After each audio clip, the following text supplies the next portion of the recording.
Ouça agora na RCI, programa Entre Livros. Entrevistas com autores, organizadores e especialistas em livros, com foco no conteúdo da obra. Apresentação, Rosimeire Salles.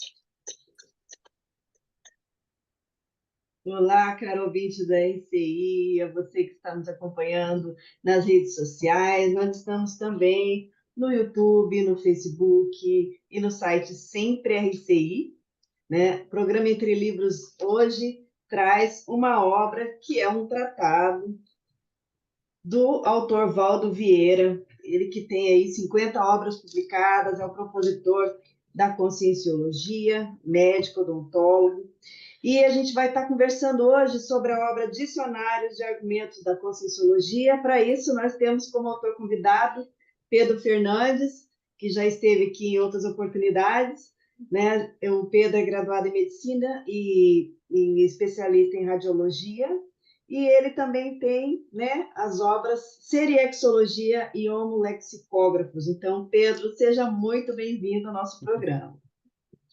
Obrigado, Rose, obrigado pelo convite. É uma satisfação grande, né, a gente poder falar dessa obra, né, Omega GESCOM, como a gente costuma falar na Conscienciologia, né?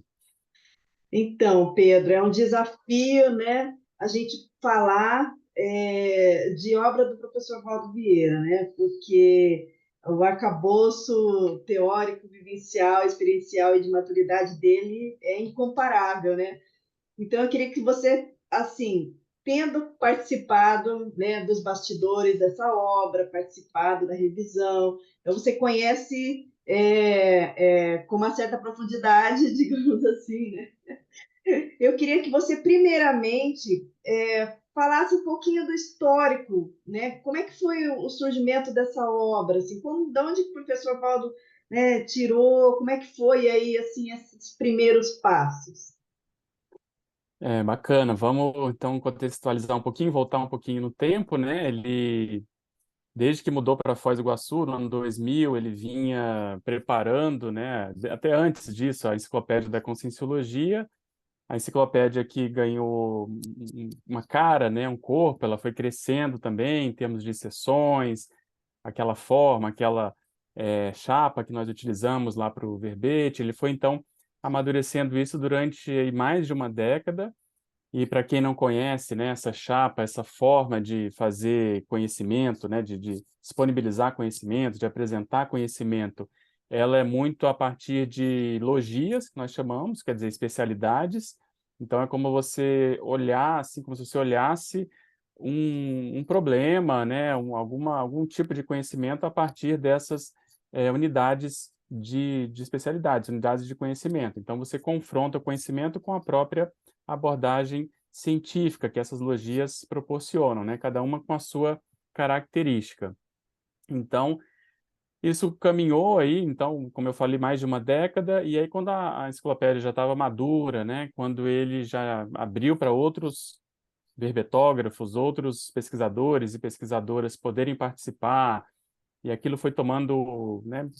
Assim, foi se ampliando, foi tomando corpo, ele começou a tirar o pé, né, vamos chamar assim, ele começou a diminuir a produção, né, de verbetes e a própria exposição, porque aí esses verbetógrafos foram ocupando um pouco desse espaço. Ele fez tudo isso de caso pensado, e ele foi amadurecendo uma ideia que ele já tinha, que era a de fazer uma obra que ele pudesse traduzir mais os conhecimentos da Conscienciologia para o grande público. Então, ele queria fugir um pouco da linguagem mais técnica, né, até certo ponto mais rebuscada da enciclopédia, de outros tratados que ele já tinha escrito, mas, ao mesmo tempo, sem perder o estilo dele, sem perder os neologismos que a Conscienciologia, né, que é muito característico da Conscienciologia.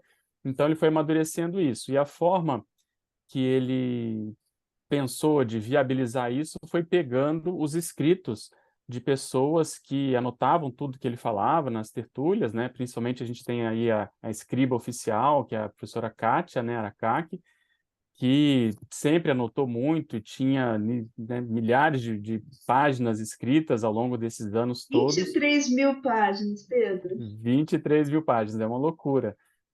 Então, o que ela fez? Ela deu esse material para ele, e ele, diante desse calhamaço todo, ele começou a pensar como que ele poderia transformar isso numa obra. E aí foi interessante, porque a gente pôde participar muito desse momento, né, dessa transição, porque vinha muita coisa numa linguagem falada, né, que era ele falando e ela ia copiando ali, anotando o que ele estava falando, as ideias, e ele transformando isso num texto. Então ficou alguns meses da gente tentando, né, ajudá-lo a ver como que seria a melhor condição. E aí não tinha ainda uma cara, né? Essa cara final, a gente olha hoje, né? Muitas pessoas acham que o professor Valdo sentou e fez assim, poder ser numa sentada. E não foi. E foi muito bacana porque ele sempre falava que as obras são assim mesmo, amadurecidas, né? Muitas revisões, muitas camadas. O autor vai amadurecendo junto com a obra.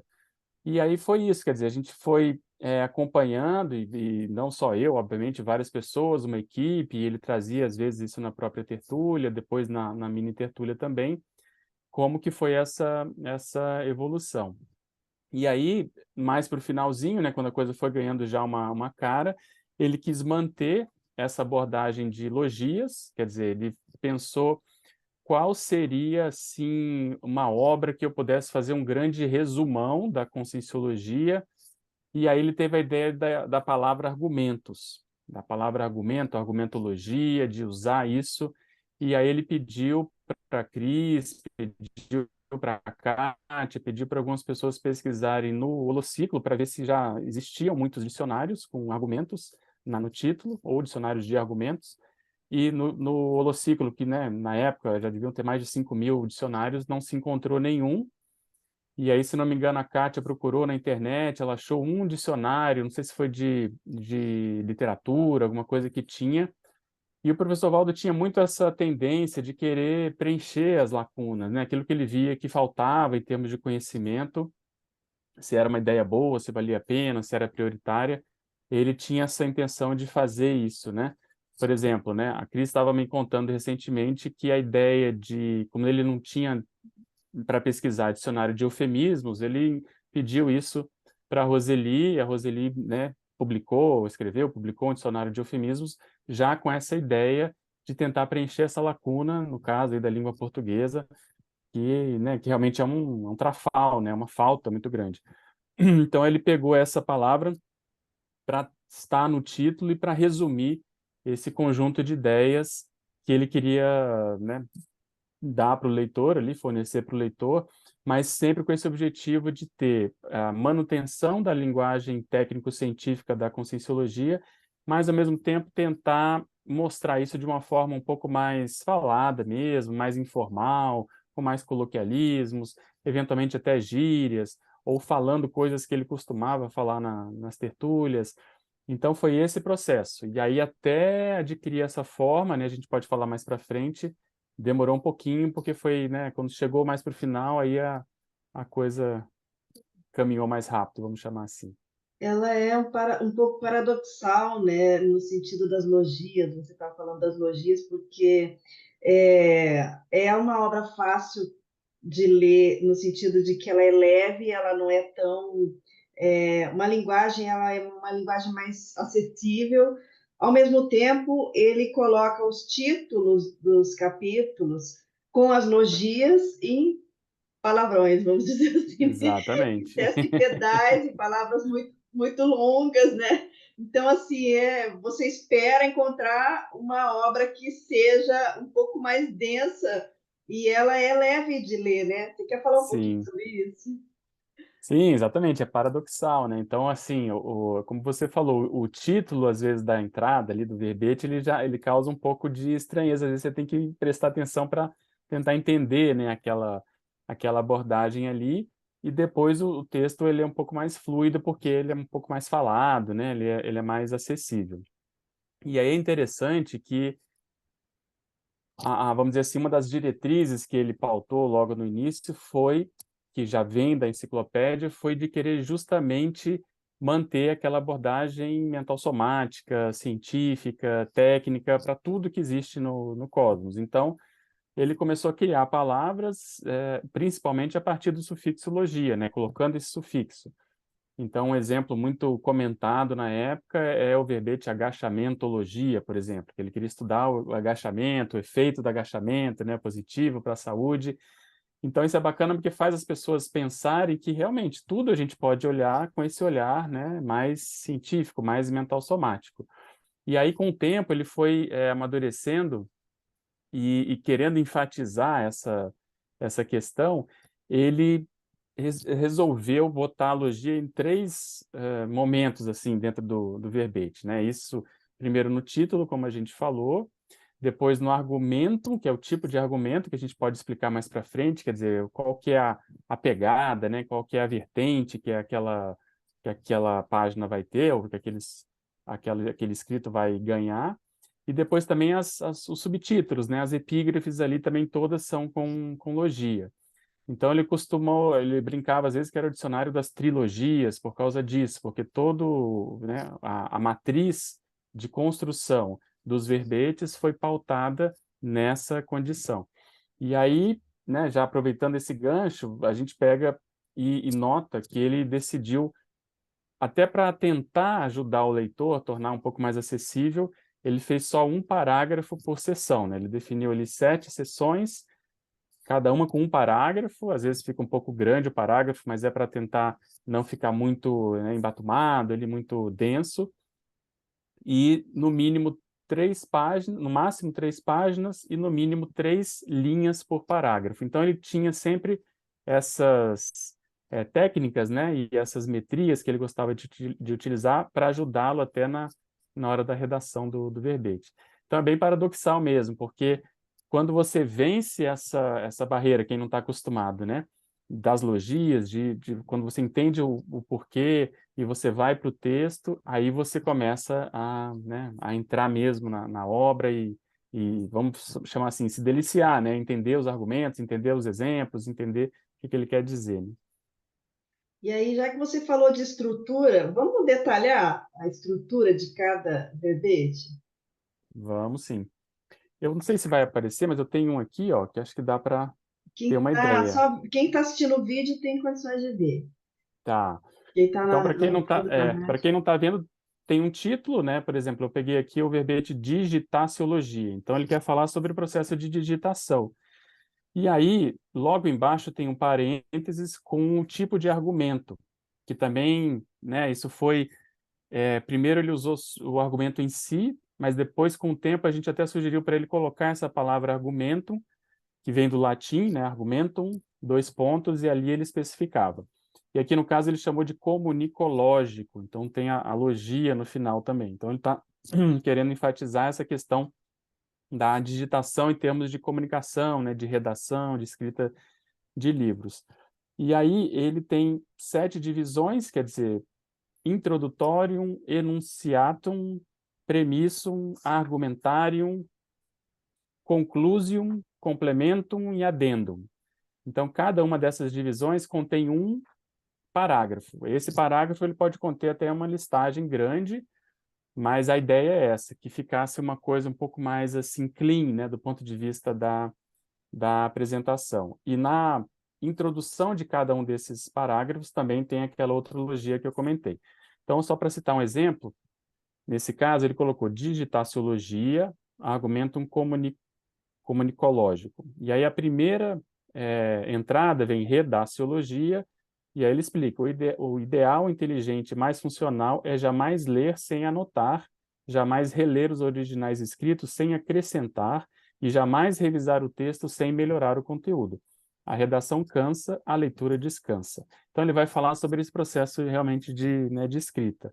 Lá no argumentário ele traz uma listagem com 47 itens, porque muitas pessoas pediam para ele falar um pouco mais, né, tinham curiosidade, como é que era o escritório dele, que ele produzia muito, trabalhava de madrugada, e aí esse verbete ele detalha isso. Ele comenta aqui o seguinte: atendendo a pedidos de coautores, eis, por exemplo, na ordem alfanumérica, 47 listagens e displays componentes das documentações expostas e suportes dos escritos da Conscienciologia instalados em meu escritório, além de 9 armários com pastas recheadas de anotações. Então, tem aqui 47 exemplos, né? Então, ele tem listagem de abreviatura, assuntos do momento, os bustos do caminho da lógica, o calendário do mês, o calendário semanal, candidatos a verbetes para ele escrever, índice das faixas etárias, né, o quadro sinóptico das especialidades e por aí vai.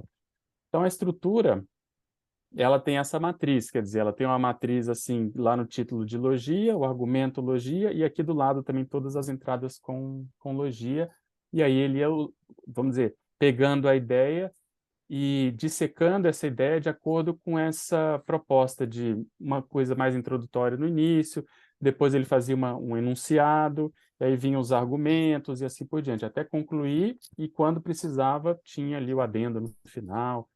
Então, foi mais ou menos isso que ele foi pensando. E isso também foi sendo amadurecido, né? Na ideia Foi sendo inicial, ele amadurecido. não No tinha início, essas exatamente. divisões. No início não tinha muita essa divisão, era uma coisa mais assim, chapada, vamos chamar assim, direta. E aí depois ele começou com essa ideia de dividir. E aí eu lembro que eu tive uma ideia de colocar em latim esse processo de argumento para classificar, né, para ele ter um tipo de classificação. E aí depois, aí ele veio, quando ele voltou para a revisão, veio com argumento, que foi uma coisa que eu achei que ele não fosse dar muita bola, ele gostou e adotou, e já veio com essas divisões também, na época não tinham 7 ainda, depois ele acrescentou para ficar 7, também todas com latim. E aí ele disse uma coisa interessante que eu não sabia, não pesquei na hora, que era a ideia do par inversor, que ele tinha uma base de latim muito forte, que ele gostava disso e estava ajudando ele na estruturação do DAC, foi justamente quando ele surgiu. Então, isso foi já no finalzinho, né, quando ele já tinha, assim, uma forma quase fechada. Então, uma das últimas revisões que a gente fez foi nesse sentido. E uma coisa que eu sempre comento também, que me marcou muito, foi como é que eu posso dizer assim, a disposição dele de rever tudo, porque tinha um calhamaço grande já, por causa dos escritos da Cátia ali digitado, ele foi mexendo naquilo, então, quando tinha uma ideia nova de forma, ele tinha que mudar tudo, então ele ia lá e mudava todo, e ia fazendo, sabe, essa depuração assim, com a disposição até chegar, que aí quando chegou nesse formato, aí dali foi assim, vento em popa, sabe? Aí ele começou a produzir mesmo, porque no início ficou uma parte mais assim para definir a forma. Então ele produzia alguns verbetes para tentar ver se aquilo, né, ficava bom, se colava. E no início o que não ficava bom é que ficava aquele choque de linguagens, né? Eu, pelo menos, o meu feedback para ele foi, ó, ainda está estranho, ainda está, né? Porque uma hora você fala como de um jeito, outra hora parece que é uma coisa mais falada, mais transcrita, então está ainda muito como se fosse uma contaminação da coisa de alguém anotando. Aí ele foi depurando e aí, enfim, depois a coisa realmente entrou no Desde fluxo, o assim, início, a ideia dele era aquele material das tertúlias, né? Ele era fazer uma obra sim. mais leve, mais acessível. Esse E ele foi o. foi, e ele queria, como ele já estava no final, entre aspas, né? Ele ainda viveu muito, mas ele achava que estava ali fazendo a última obra dele, que seria a maior obra, Mega Gescom, individual dele. Então, ele fez isso pensando muito assim, quais ideias que eu não desenvolvi ainda. Então, o que pode estar passando batido? Então, ele pediu, né, não só para a Kátia, mas para todo mundo. A Kátia foi que, obviamente, tinha mais material, mas ele olhou de várias pessoas para tentar ver se tinha alguma abordagem que ainda faltava desenvolver. E aí, durante esse processo, houve também, obviamente, a evolução da forma, né? Quer dizer, essa forma das trilogias que a gente comentou, foi junto com essa intenção de ver, às vezes, uma ideia que ainda não ficou clara, né? De uma Verpon que, às vezes, ele não desenvolveu muito. Então, no DAC, a gente acaba encontrando ideias que foram desenvolvidas mais ali do que em outras ocasiões, né? Então, teve essa demanda também, né? Essa preocupação dele.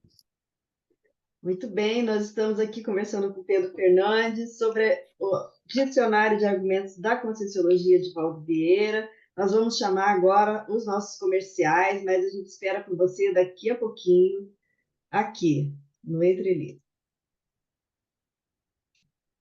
Programa Entre Livros. Apresentação: Rosimeire Salles. Voltamos a apresentar programa Entre Livros. Apresentação Rosimeire Salles. Dicionário de Argumentos da Conscienciologia, aqui no programa Entre Livros com Pedro Fernandes. Pedro, olha só, o professor Valdo, ele começou a distribuir os verbetes do dicionário nas tertúlias conscienciológicas.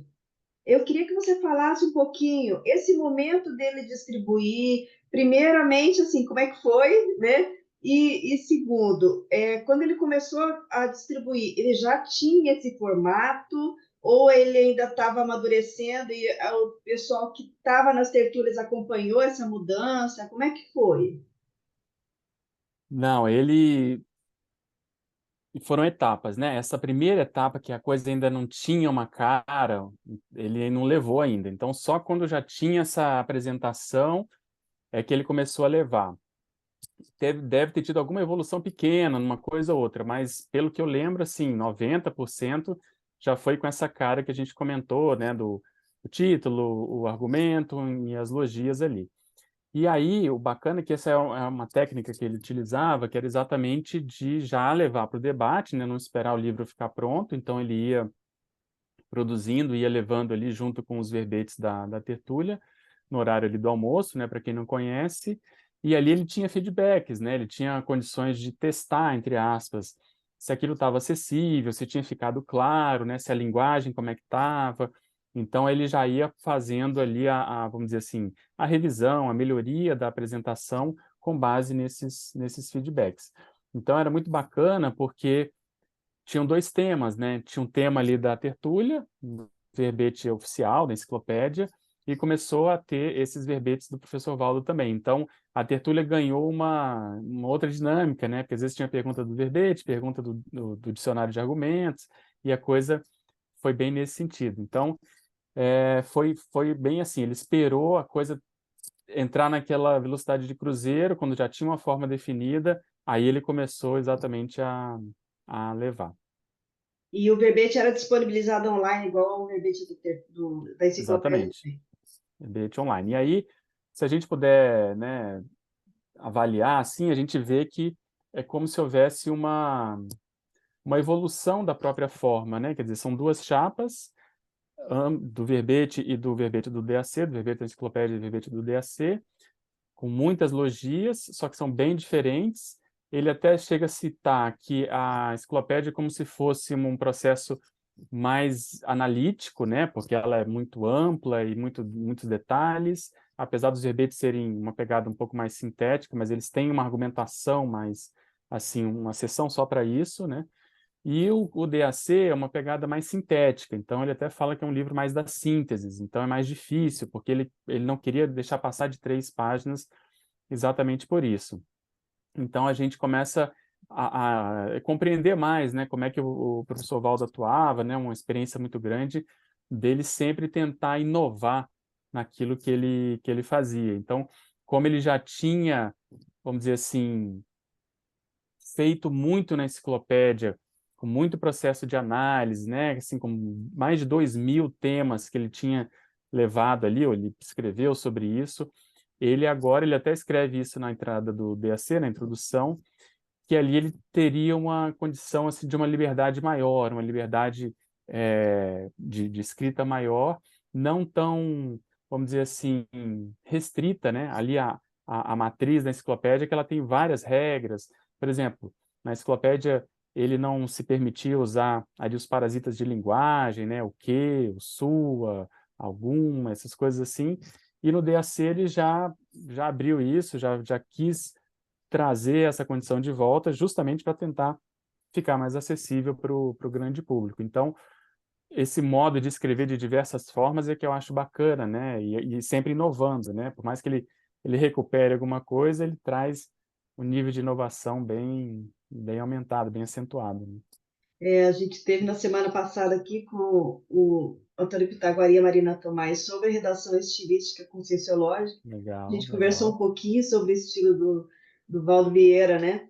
E uma das coisas muito interessantes dele é justamente essa capacidade. Ele vai desenvolvendo um estilo que ele começa lá no Projeciologia, até chegar na enciclopédia, e depois ele entra com outro estilo totalmente diferente, né, com dicionário de argumentos, até o próprio a manual dos megapensenes e o Lex de Exatamente. Pensatas. Então, assim, é de uma inteligência, né, É bem realmente bacana. E fora. você vê, exatamente.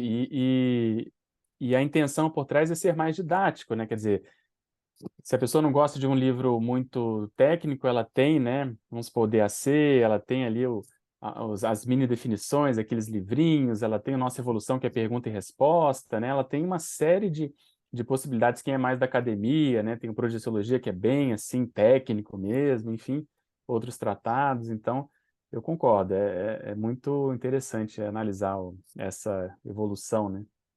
Agora, uma coisa que eu acho bacana registrar também nessa obra é que o professor Paulo ele começou a ler muitos dicionários de máximas, de parêmias, de citações, e ele começou a escrever, né, as suas próprias sentenças e máximas, como ele chamava antes, né?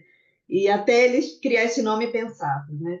Então, quando ele começou a redigir as Pensatas, no início, ele usou muitas pensatas no dicionário de argumentos, né? Então, assim, tem várias aqui, centenas, que Exatamente. a partir de cada coisa que ele lia ou que ele observava, uma experiência que ele tinha, ele redigia uma pensata. E aí, assim, com o tempo, era tanto material acumulado que ele publicou uma outra obra, que aí sim, né, foi a Mega Gescom, né, que ele considerou no final da vida, dedicando a ele mesmo, né, que foi o Lex de Ordem Pensata. Mas aqui foi o Exatamente. início do, como ele diz, do Exatamente. descarregamento da memória, como é que é? Ele falava, Exatamente. Fazer um download, o assim, né? download daquele cosmo ideário que ele tinha, né? Exatamente. Muito veio para cá, né? Você quer falar um pouquinho sobre isso? Porque ele, lá pelas tantas, ele começou, como você comentou, né? Ele começou a ler muitos dicionários de aforismos, né, e provérbios. Aí ele pediu para todos os livros da Proverbioteca, né, Aforismoteca da Holoteca vir para o Holociclo, e aquilo são assim, dezenas de dicionários, e aí ele foi lendo um por um, já com essa visão de enriquecer o texto, e ele comentava que às vezes ele tinha até retrocognições, porque muita coisa ele ou alguém que ele conhecia, né, tinha escrito aquelas máximas, e aí depois você vê exatamente esse elo de ligação com o léxico de Otto Pensatos, que foi a evolução disso. Mas no DAC você já vê muitos, vamos dizer, trocadilhos que ele fazia, né, com os provérbios, atualizações, brincando com essas ideias em função exatamente disso. Então, como ele estava, né, no final da vida, já tinha lido de tudo, assim, ele sempre leu muito desde muito pequeno, essa foi uma sugestão dos amparadores para ele ir para essa área e aí começar a ver, e aí ele pedia para as pessoas comprarem, né, nas viagens. Eu lembro que eu trouxe alguns para ele quando a gente viajou, que ele queria coisa nova, porque muitos dicionários de provérbios acabam repetindo, né? Os provérbios são muito conhecidos. Então, o pessoal que foi para a Europa trouxe também para ele ver coisas diferentes para justamente poder ter ideias novas, escrever sobre isso, né, e tentar aproveitar o que podia e até criticar, né? Tem algumas entradas que ele critica alguns autores em função das palavras que deixaram, né? E são palavras que às vezes os escritos porque a pessoa não tinha parapsiquismo ou não entendia de cosmoética, né? Enfim, aí ele aproveita para criticar esses autores e mostrar a realidade multidimensional que abre a cabeça da pessoa e deixa ela com outra perspectiva e que no passado esse povo às vezes não percebia, né? Então é isso mesmo, ele trouxe, foram assim, dezenas e dezenas de dicionários da holoteca e acabaram ficando no holociclo para ficarem mais acessíveis ali para ele. Ele fazia as releituras, né? Então, aqueles furos, ele mudava um pouquinho, né? Com uma abordagem mais pelo paradigma consciencial. Agora, eu queria Ah, falar um pouquinho da estrutura do livro, né? Então, a gente tem aí os capítulos, que são os verbetes, né? E, ao final, ele coloca aqui alguns anexos, e eu queria que você falasse um pouquinho desse esquema aqui, porque também aos modos Valdo Vieira, ele inovava em tudo. Então ele colocou numa obra dele uma ilustração, né? Que não era comum, exatamente, é. Assim, na época foi bastante interessante porque o Moacir também, assim, vários fenômenos, por exemplo, a grafectoplasmia, o Moacir teve na mesma semana dele, um pouquinho dias antes, daqui a pouco ele vinha e trazia Legal. aquela experiência, né? A gente falava, ele falava, mas foi isso que eu vivi. E aconteceu a mesma coisa, porque a gente colocou no livro das dinâmicas parapsíquicas, né? Essa ideia da desperticidade está no centro, né? Numa ampulheta, né? E aí vem o Valdo Vieira e coloca no dicionário de argumentos. Foi bem interessante mesmo, né? E bom que vocês publicaram, né? Porque estava registrado ali, né? Que a ideia veio antes, publicou. E aí o professor Valdo, né, inovando, como você estava dizendo, nessa obra, ele lá no final, ele coloca o esquema, né, da evolução ali, quer dizer, a ampulheta interassistencial, para quem não conhece ou quem não lembra, então, em cima, como se fosse no vidro de cima, né, tem as Comunex evoluídas, né, e aí onde afunila ali é a metade do caminho, vamos chamar assim, da evolução, que é onde está o ser desperto, que nós consideramos os 50% do nosso modelo que a gente utiliza de pesquisa, que é o serenão, e embaixo a baratrosfera, né, ou aquela condição menos evoluída, mais atrasada, mais doentia, e o desperto fazendo essa intermediação, vamos chamar assim, ajudando as pessoas a saírem, né, as consciências a saírem da baratrosfera para chegar nas Comunex evoluídas. E é interessante que dos motivos que fez ele dar esse enfoque é porque ele considerou esse como se fosse um livro do ser desperto, né? Então, para o ser desperto, para quem está nesse gargalo, né? E aí é muito interessante porque nessa mesma época, final de 2011, né, houve aquela chegada das Consex ali, os emissários do Transmentor, né, que é a Consex que lidera aí o nosso grupo, com a ideia da dispersidade em 3 anos, né? Até que ele propôs o curso, teve depois o PROAD, né? O Moacir já vinha trabalhando com vocês, já vinham trabalhando com isso há alguns anos antes. Aquilo ganhou uma força maior na comunidade, muito debate, né? Então, o DAC, uma das pegadas para os intermissivistas era exatamente ajudar as pessoas a assumirem a dispersidade, a entenderem o momento que a gente estava passando em termos grupais, né? E ali nada melhor do que uma imagem para ilustrar essa condição, né? Então foi bem curioso mesmo, porque aí reforçou uma ideia que já tinha vindo antes no livro das dinâmicas, né?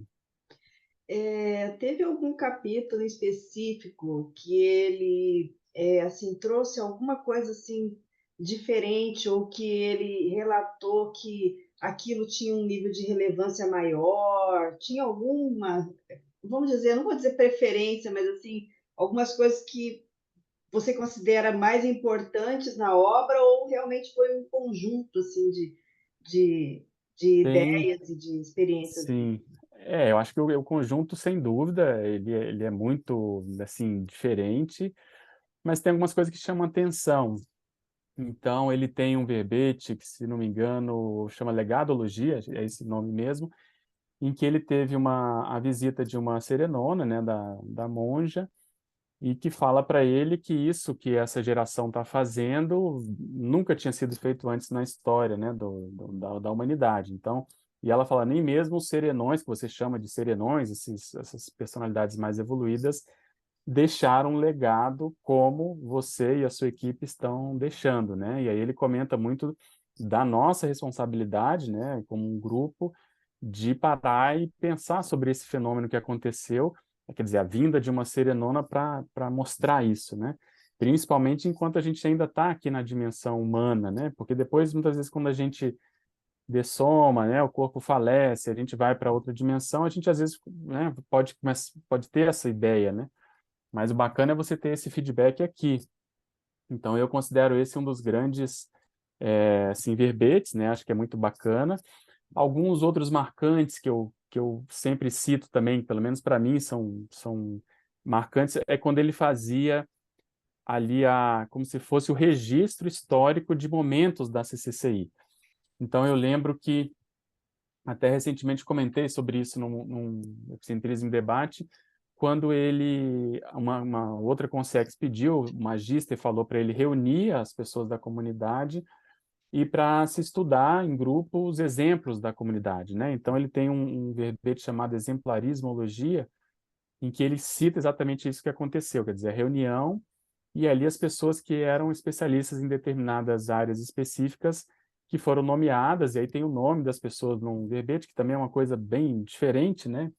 Ele já fazia isso no Projeções da Consciência, mas com só as iniciais, né, de um modo mais tímido, quando ele queria citar alguma personalidade intra ou extrafísica, mas ali no DAC você vê nome de pessoas que são exemplos, né, de uma especialidade específica. Eu fiquei como lexicologia, Cris como holopsicologia, algumas pessoas com a questão da INVEX, da administração, enfim, a epicentrismo. Então, ali a ideia é que a gente se estudasse, né? Quer dizer, você saber quem são os especialistas da comunidade para tirar mais partido disso e uns ajudarem os outros, né? Então, foi bacana, porque estava lotado de consciex também.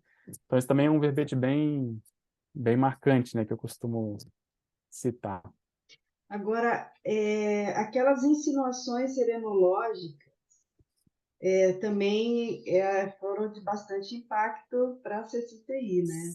Sim, sim, é um grande diferencial também que eu vejo Vamos do explicar um DAC. pouquinho para quem não conhece? Vamos sim.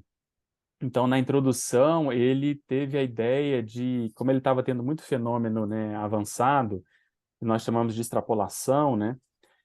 Lá pelas tantas ele começou a ver que isso era uma coisa assim muito sui generis dele, que às vezes nem amparadores mais evoluídos que ele tinham, tinha esse tipo de fenômeno, ou tinha às vezes contato com serenões que ele tinha e essa outra consciência até mais evoluída que ele não tinha. Então, como ele estava fazendo uma obra que teoricamente seria a última naquele momento, né, a Mega GESCOM, ele começou a ver aí, né, o amparador, o enumerador chegou para ele e falou, olha, dá mais valor para isso e, né, e deixa registrado porque você já tem muitas extrapolações de serenões, né, desses seres mais evoluídos, né, que ele chamou de insinuações serenológicas. E aí ele começou a fazer um levantamento, né, dos grandes fenômenos e acontecimentos da vida dele, que ele sempre contou ao longo da vida, e aí ele começou a listar isso na forma de, vamos dizer assim, numa forma temática, né, com títulos mais assim sintéticos, mas para mostrar que toda e qualquer pessoa pode se estudar a partir exatamente dessas extrapolações, porque para a gente evoluir, a gente começa a ter, né, vivências de um nível mais evoluído, você começa a ter, daqui a pouco aquilo fica usual, habitual, e significa que você já, né, eventualmente está naquele nível, é uma forma de você se aferir com relação a isso, né? Então ele quis chamar a atenção, e aí pediu ajuda, né, pediu ajuda para quem estava próximo a ele, conhecia muito ele, pediu ajuda na tertúlia, na mini tertúlia, e todos nós ficávamos ali num brainstorm de ver, e essa experiência que você já contou, e aquela outra, aquela, né, da mulher do Subway, aquela outra com o mexicano, aquela outra com não sei o quê, enfim, com a CL, com o incógnito. E aí ele foi listando, deram mais de 100, né, 112 insinuações, exemplos, e ali quebrou um paradigma, porque né, as pessoas falam, nossa, será que o Soval está assumindo que ele é um serenão? Será que não é? Será que é uma pesquisa? Ele dizia que não, mas ao mesmo tempo era muita coisa, né? Então ficou nessa condição, mas eu achei muito didático, assim, para a gente poder dar mais valor, porque às vezes a gente, né, vivencia, e ter, assim, uma forma de se estudar na escala evolutiva, né? Nesse aspecto, ele comenta na dedicatória, né, se não me engano, que ele dedica esse livro para ele mesmo, né, com o objetivo de vivenciar a semiconsciex. Ele coloca essa condição de semiconsciex como sendo ali o patamar, né, que ele mais ou menos está, né? Então É, faz um contraponto com essa condição, né? porque a vida dele foi muito atípica, né? E não só os fenômenos que ele vivenciou, mas as situações da própria vida, né? O pai, o irmão, a esposa se suicidam. Poxa, quem é que tem isso na vida? Então, assim, foram Uhum. vários eventos durante a vida dele totalmente atípicos, né? Além dos fenômenos, né? Assim, Exatamente. fora do Parapsíquicos, né, que ele padrão, tinha. né? Então aquilo Exato. realmente mexeu muito com todo mundo na época, porque a gente vai vendo a realidade da pessoa, né? Quem é, né? E é E como se aquelas. a vida dele Exata, mostra quem ele era, né? exatamente, aquelas extra pautas, né? Extra proex que ele teve no Acidentes, de espiritismo. recuperar a cabeça quebrada. Então, coisas É, assim que você fala assim, uma pessoa, vamos dizer, comum, não passa por uma experiência não, daquela, imagina. né? E aí você Exato. junta mais de 100 itens, é realmente impactante, né? Pedro, a gente vai Bem, bem agora. interessante. Pode falar. Não, pode terminar. A gente vai agora, então, chamar de novo os nossos comerciais. Pessoal, fique antenado. Nós estaremos de volta daqui um minutinho. Programa Entre Livros. Apresentação: Rosimeire Salles. Voltamos a apresentar Programa Entre Livros. Apresentação: Rosimeire Salles.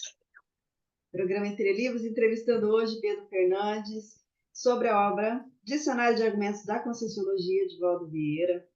Pedro, para ele construir essa obra, não só essa, né, mas todas as demais, ele tinha uma rotina de trabalho, ele tinha uma disciplina, né, assim, muito, até, vamos dizer, rígida, mas assim, muito organizada mesmo, né? Você pode falar um pouquinho aí desse bastidor, de como que era o trabalho dele em si, como é que foi, assim, né, como que era a rotina dele? O professor Valdo era uma máquina, né? Ele mesmo falava assim, né? O corpo, máquina, casa, máquina, mas ele em si era uma máquina. A gente brincava que ele era Duracell, né? Ele tinha 70, 75 anos e às vezes ninguém aguentava o ritmo dele, né? E só para dar um exemplo, teve uma época que ele dava, né, a mini tertúlia de manhã, depois almoçava, dava a tertúlia da tarde, aí ele dormia, porque ele fazia aquele turno antilucano, né, o turno intelectual.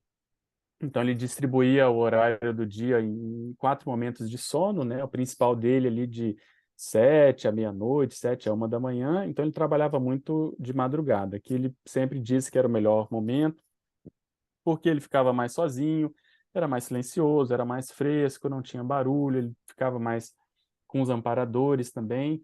Então, ele não saía desse, né, desse ciclo. Ele tinha momentos mais, entre aspas, só, em que ele produzia, escrevia, tinha muita, vamos dizer assim, digitação. Aí ele passava, então, a madrugada, né, trabalhando, depois ele tinha um período de sono mais curto, e aí ia para mini tertúlia, né, isso mais para o final, ia para mini tertúlia. Quando não tinha mini tertúlia, ele ia atender no holociclo. Aí depois isso foi, né, diminuindo, foi sendo 3 vezes por semana, uma vez por semana, até que a coisa, vamos dizer assim, drenou para mini tertúlia. E aí só um parênteses, né? A história da mini tertúlia também é interessante porque enquanto não tinha, a gente almoçava com ele ali 10 para as 11, porque ele sempre almoçou muito cedo, em função desses horários, né? 11 horas ele já queria almoçar. E aí teve um determinado momento que começou a juntar muita gente ali, porque ele começou a dar vazão, ia explicar, ia conversar, ia puxar coisas, e a recepção ali, né, do SEAC ficou pequena, aí fomos ali para o Salão Verde, só para, né, conversar ali um pouco antes do almoço, e aí, obviamente, que não deu vazão também, já tinha um tertuliário, e depois começou a utilizar o tertuliário também, de manhã e à tarde, né, ali na hora do almoço. Então, como ele já tinha vamos dizer, essa produtividade muito grande, ele simplesmente ia alocando esses horários conforme a demanda. Por exemplo, lá no início, quando tinha tertúlia só de tarde, segunda-feira não tinha, lembra? Ele falava que era a folga dos garçons. E aí, daqui a pouco, ele botou também a tertúlia nas segundas-feiras. Então, por isso que eu digo, né? Ninguém conseguia muito acompanhar o ritmo dele. E aí ele usava a madrugada para justamente escrever e trazer os verbetes no dia seguinte. Então, com o tempo, ele foi ganhando um espaço, né, de que ele produzia mais do que conseguia debater. Então, às vezes, numa noite, numa madrugada, né, escrevia 2, 3 verbetes, ia acumulando. E ele sempre foi assim muito motivado, né, com aquilo que ele produzia. Tanto que tem um verbete que eu gosto de citar também, que é o estatística motivadora, que ele é uma técnica que ele utilizava de tentar sempre quebrar os próprios recordes. Então, nessa disciplina toda, ele foi alargando nessa distância entre aquilo que era apresentado e aquilo que ele produzia em casa, e isso foi dando para ele justamente essa, né, essa condição. E aí, o que que ele fazia? Ele tinha momentos, então, de produção, aí o debate, no debate sempre tinha alguma revisão que era feita, algum acrescentamento, e aí ele voltava para colocar isso nos originais ali no computador. E, além disso, ele sempre, né, priorizou a questão da tridotalidade, que é a intelectualidade, o parapsiquismo e a comunicabilidade. Então, o bacana dele é que ele não se furtava ao processo da interação, né, da comunicação, das aulas, né, da docência. Então, ele dividia, como eu comentei antes, né, a manhã e o almoço para estar com as pessoas, à tarde, em geral, depois do almoço, ele tinha ali uma siesta, e depois já começava a produzir ali até a gente normalmente levava o jantar dele às 5, 6 horas, né, um grande momento ali no final da vida dele. Aí ele jantava, às vezes assistia um filme ou outro, mais ou menos 7, 7h30, e ele ia se recolher. Então isso era assim o tempo todo, mesmo que a gente às vezes saísse, fosse para um jantar, chegasse um pouquinho mais tarde, ele recuperava ali a sua produtividade. Então é bacana a gente ver isso, porque não é muito comum, né, como você estava falando antes, a gente encontrar uma pessoa que priorize tanto isso, né? Quer dizer, que pegue a vida, divida a vida no sentido de render mais em termos, né, assistenciais, tanto do ponto de vista da escrita como do ponto de vista da interação, né? Então ele sempre atendia ali também dezenas de pessoas por dia, né? Na época do ciclo, então era muito interessante porque ele sempre queria chegar primeiro, né? E aí no começo era às 8 horas. Aí daí ele começou a chegar às 7. Aí o pessoal começou a chegar às 7 para abrir o holociclo. E aí ele foi puxando às 6. Aí tem uma hora que começou a chegar às 5 horas da manhã. E a gente falava, pô, Valdo, não para, não dá. Então ele era sempre assim, ele sempre queria estar se superando. Então é um grande exemplo de disciplina. E eu sempre vi quando eu ia na casa dele, às vezes ele me chamava por algum motivo ali à noite, e a gente chegava lá e tinha, assim, às vezes pilhas, né, de coisas para serem digitadas, né, de ideias, às vezes em pastas L ou pastas amarela, poliondas, e às vezes quando eu voltava no dia seguinte, ou 2 dias depois, aquela pilha já estava bem mais baixa. Eu falo, gente, mas parece que botou numa máquina e aquilo ali entrou no computador. E, né, e desapareceu, simplesmente isso, né? E a gente via na época, ele brincava, né? A pessoa ficava ali, às vezes, meses, né? Às vezes anos para escrever um verbete, para não sei o quê. Então, essa diferença, né, chamava muito a nossa atenção. Óbvio que ele tinha muitos anos de praia, né? Mas mesmo assim, a gente aprendeu bastante, né? Eu, pelo menos, aprendi bastante, porque quando a gente entra nesse fluxo, você começa a priorizar, né? Você também escreve muito, a gente vê que é só entrar e que a coisa começa a acontecer, né? A gente se desassediar para isso, né? Mas, enfim, ele é um grande exemplo, né? E ele tinha o hábito de estar sempre antenado com as ideias, né? Papel e caneta no bolso o tempo todo. Então, onde ele tivesse, ele estava extraindo ideias, né? E depois ele tinha que Exatamente. compilar esse material todo, né? Exatamente. Agora, Ele tinha ali o hábito, né, da gente sair para o shopping, depois jantar no restaurante China, por exemplo, era um percurso tradicional, né? Às vezes ia numa loja de DVD, né, de vídeos, e é o que você falou, né? Quem conviveu com ele sabe, ele estava no shopping, ele está no restaurante, ele está onde quer que ele estivesse, ele estava pensando numa ideia que ele já, né, ele ia escrever, então às vezes ele pegava o papel, anotava, porque ele estava com o verbete na cabeça ali, normalmente sendo escrito, né, sendo planejado ali. Agora, em termos do DAC, ele, depois que ele juntou esse material, que ele começou a mexer nesse material, ele foi aos modos da enciclopédia, inserindo, ou aquele material foi a base dele, ele foi só mudando a estrutura. É, Não, ele foi modificando assim em termos mais de conteúdo, né? Porque aí ele foi qualificando. Então, por exemplo, toda vez que passava na tertúlia, que eu olhava e revisava, eu procurava na minha, né, assim, vontade mesmo, sugerir ideias, sugerir um mega pensante de vocabulário, um provérbio, uma logia que eu gostava bastante, às vezes né, entre parênteses, e aí depois eu ia ver se ele tinha catado ou não, como era nos verbetes. Então, isso sim. Outra coisa interessante foi quando ele pediu a revisão, né? Ele pediu para algumas pessoas, não lembro o número, 7 ou 10 pessoas fazerem a revisão, e era um mês só, já era um calhamaço grande, e ali também a gente deu muitas sugestões, né? O João Paulo, eu lembro também, sugeria muita coisa, e ele, aquilo que ele podia, que ele achava que tinha lógica, ele, né, aderia, quer dizer, ele achava que poderia ajudar. Então, até o final, é isso que eu acabei de ler, né? Ele sempre, quando mexia nos originais, ele dava um jeito de ir qualificando, melhorando, colocando mais uma palavra para tornar aquela ideia mais explícita. Então, isso foi até na revisão. Até o finalzinho isso aí aconteceu. Bom, e a escolha da capa amarela, os modos do logo, como é que foi? Foi uma coisa que ele tomou fácil? Ó, vai ser assim e pronto? Sim, eu acho que na época o Everton participou muito disso, né? Mas ele queria uma coisa que chamasse muita atenção e ele queria fazer como se fosse assim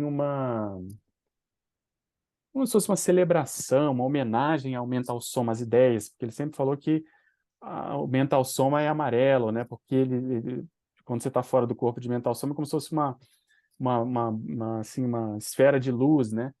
Então, ele sempre associou o Mental Soma à cor amarela, e aí, para corroborar com o próprio tertuliário, que seria ali o debatódromo, né? Quer dizer, a casa de debate, a casa em que se discutiam muitos argumentos, muitas ideias, muitos pontos da conscienciologia, que é uma edificação amarela, aquele amarelo cheguei, amarelo ouro, né? Então ele resolveu fazer o DAC também com essa mesma pegada, porque é o dicionário das logias, né? Quer dizer, como se fosse ali a proposta de ressaltar ao máximo, né? Realçar ao máximo a questão mental somática. Então foi com essa perspectiva que ele E, trouxe a ideia lá do e eu me Reorganizatos e lembro botou. que eu estou com a segunda edição aqui na mão, e nessa segunda edição eles mudaram.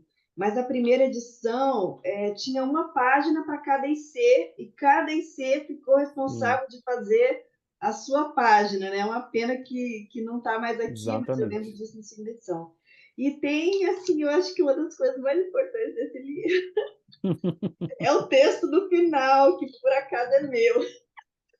Legal, legal. Texto maravilhoso aqui, sabe?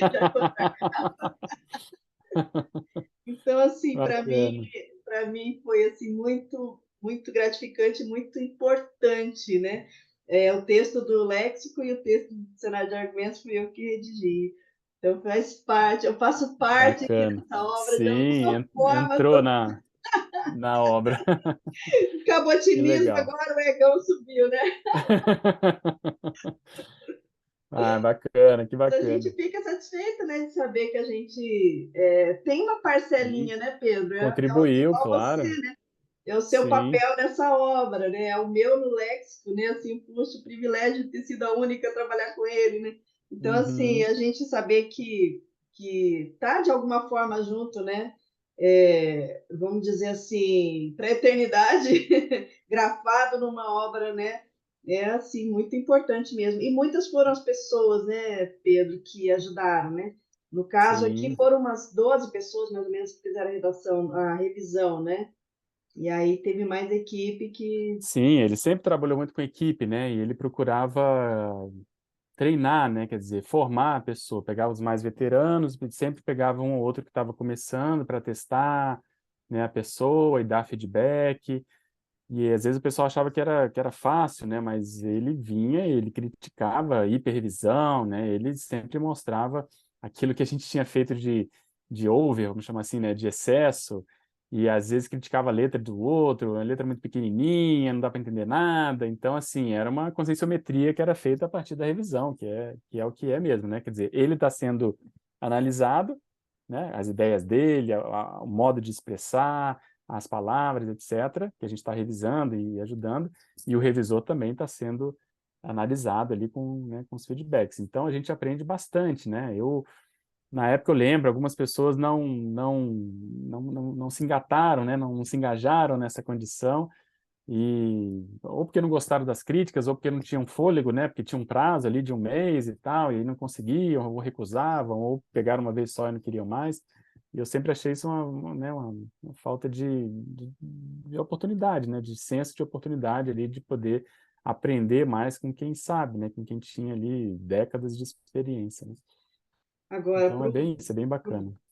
para o Valdo, a gente sabe da relevância dessa obra, porque ele chegou a considerar a Mega Gescom dele, né, antes do léxico. Agora, Sim. para o Pedro Fernandes, qual que é a importância dessa obra, do trabalho dessa obra? Justamente é o que você falou, né?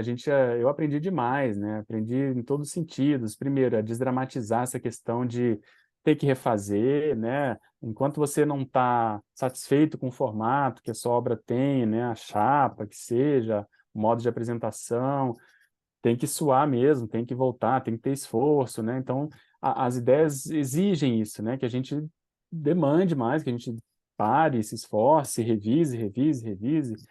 Então, isso para mim foi um grande aprendizado que já vinha da época de trabalhar com ele com os verbetes, né? Continuou com o léxico também, quando a gente fez a revisão, mas principalmente esse enfoque das logias, né? Que ele me exigia muito sempre a questão dos prefixos, sufixos, palavras novas, né? Ele queria criar neologismos, então estava sempre me dando palavras para tentar ver como é que ficava melhor uma logia com aquela ideia que às vezes não cabia, então tinha que pegar um sinônimo para colocar a logia. Enfim, a gente até conversou isso da outra vez, né? Ele estava um pouco assim, eu senti que ele estava um pouco, falou, pô, tô acabando o dicionário, mas não vai ficar sem nenhum verbete com a letra Y. Mas tudo bem, é difícil, português não tem muita palavra e tal, não sei o quê. A gente estava saindo para jantar nesse dia, e eu fiquei com aquilo na cabeça e fui pensar, e aí no dia seguinte eu fui para ele e falei, Valdo, achei isso aqui, vê se você não consegue fazer um verbete com essa palavra do yearbook, né? Essa análise do livro do ano e tal, e aí ele fez, tá lá, Yearbookologia, e aí conseguiu completar com Y. Então, é muito bacana, né, você vê que era de igual para igual, assim, né, ele sempre foi muito aberto e sempre muito grato, né, a essas ajudas que a gente fazia, né, toda a equipe, então realmente um privilégio poder ter participado disso, né, e visto essa construção, né, e esses fenômenos que às vezes a gente tinha com os amparadores, essas ideias, vamos chamar assim, achegas, né, que a gente está, imagina, você está ajudando né, a construir uma mega GESCOM, né, que vai ter um impacto muito grande. Então, os amparadores sempre estão muito próximos, né, então, enfim, a gente ganha demais, eu sou muito grato. Esse livro é especial, né, para a gente. É. Bom, Pedro, a gente tem ainda alguns minutinhos aqui no programa. Eu queria ver assim, se tem alguma coisa que você acha importante que a gente não falou da obra. Uma Você acha? coisa que eu acho que vale a pena, dentro daquela perspectiva dos verbetes, né, eu acho bacana quando ele resolve, além de falar de ideias, além de falar da experiência dele, que ele traz muitas experiências, vamos dizer assim, pessoais, não só dessa vida, como de outras vidas, da condição dele de Zéfiro, por exemplo, quer dizer, você nota ele querendo deixar registrado um processo autobiográfico e holobiográfico também. E aí, além disso, essa pegada histórica, né, do que está acontecendo na CCCI, como a gente comentou aquele verbete da exemplarismologia, ele fez dois brainstorms com votação, que eu lembro, para falar para as pessoas darem opinião sobre os conceitos mais avançados da conscienciologia, por exemplo. E aí no verbete ele cita isso, cita a data, o que ganhou, né, qual a palavra que ganhou, a ideia, né, a questão do para-direito, a cosmoética. Ele fez, se não me engano, chama mega tematologia, alguma coisa assim, quer dizer, os temas mais avançados para a pessoa, para aquilo que ela achava que na condição dela. E as pessoas tinham votação, né? Aí fizeram a apuração e aí tem lá uma listagem daqueles conceitos mais relevantes. E tem um outro que, se não me engano, chama mega conceitologia. Tem a mega tematologia e mega conceitologia. Esse mega conceitologia é o conceito da conscienciologia de modo geral, não na visão da pessoa, mas em termos de ciência conscienciológica. qual que é a ideia, né? A Verpom, enfim, a logia que as pessoas achavam mais avançadas. E aí teve uma votação também, e aí tem lá o resultado. Então, eu acho bacana essa perspectiva dele de deixar registrado esses momentos, né, essas reuniões, essas votações, esses exemplos, esse processo biográfico e holobiográfico dele, de outras pessoas. Então, isso aí eu acho fora de série, que é uma coisa mais... uma obra, assim, não é técnica, né? É uma coisa pura, né? Aquela filosofia pura, vamos chamar assim. É uma coisa vivida, uma coisa do dia a dia, uma coisa daquilo que está acontecendo, né?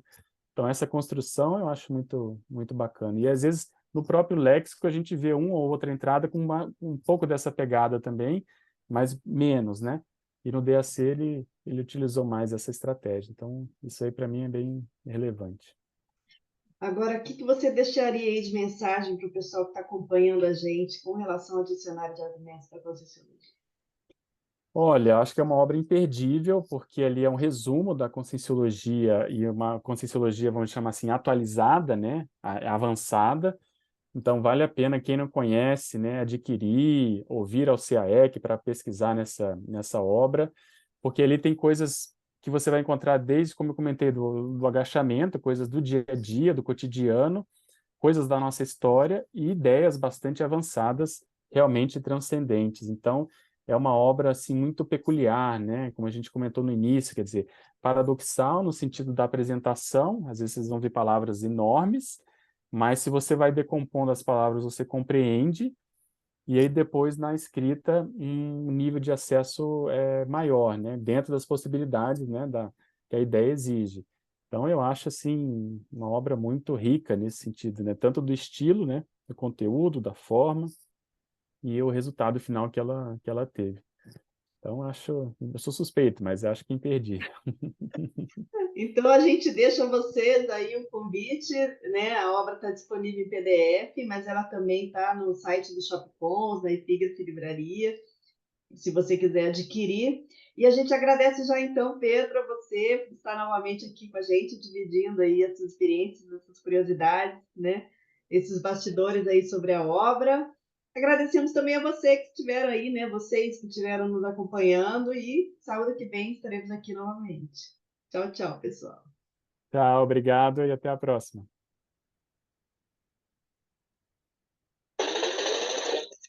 Você acabou de ouvir o programa Entre Livros, com Rosimeire Salles, aqui na RCI.